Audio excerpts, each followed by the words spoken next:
L'histoire de Shamash, le dieu du soleil et de la justice. Utu, également connu sous le nom de Shamash, était le dieu mésopotamien de la justice. Chaque jour, Utu monte sur une charrette qui apporte la lumière du soleil au monde, et la nuit, il se glisse dans le monde souterrain, où un jardin d'arbres produisant des pierres précieuses est planté juste pour le dieu soleil. Il est le frère jumeau de la déesse, le fils du dieu lune Nana, Sin, et de la déesse Roso Ningol, mais il y a aussi des endroits qui croient qu'Utu, Shamash est le fils du dieu suprême Anu.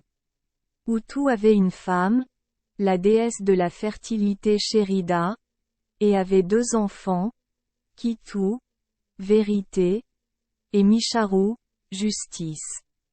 Chaque jour, comme beaucoup d'autres dieux solaires, Shamash fait un voyage à travers le ciel pour apporter lumière et chaleur à tous les êtres vivants. Son véhicule était un train conduit par Bunen, son fils. Sa femme est Aya, la déesse de l'aube. Lui-même est considéré comme l'un des dieux les plus puissants. En raison de son mouvement constant dans le ciel et de son observation de toutes choses, Shamash est également le dieu de la vérité et de la justice. Il est l'un des rares dieux à pouvoir entrer et sortir du monde souterrain d'Irkalar sans être lié à Ereshkigal ou à Nergal. Chaque nuit, Shamash descendra aux enfers, jugeant les âmes devant un tribunal spécial. Shamash est aussi le dieu protecteur des voyageurs. Il a déjà aidé le héros Gilgam à vaincre le monstre Umbaba de la forêt de cèdre.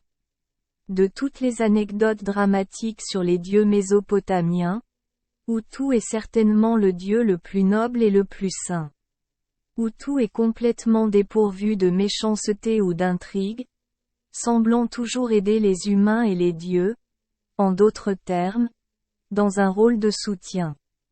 Les soutiens notables d'Utu incluent le fait de repousser un cataclysme et d'aider toute chose à se régénérer après le déluge, de sauver le beau-frère de Dumuzi d'une horde de démons infernaux en le transformant en serpent et d'aider son frère, le héros Gilgamesh, à vaincre le démon Umbaba.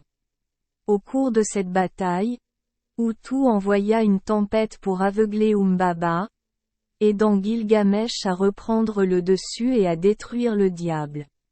Le premier code juridique de Mésopotamie, qui peut également être considéré comme le premier code juridique au monde, porte également son nom et aurait été transmis par Shamash. Merci les enfants des Esperluette Croisillon 39.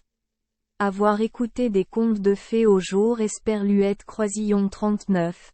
8. Espérons que les histoires apporteront aux enfants des moments heureux et significatifs. Si vous aimez notre chaîne, veuillez appuyer sur le bouton « S Esperluette Croisillon 39 » Abonner, pour ne manquer aucune histoire intéressante. Je vous souhaite une bonne nuit de sommeil et de beaux rêves. Rendez-vous dans la prochaine histoire.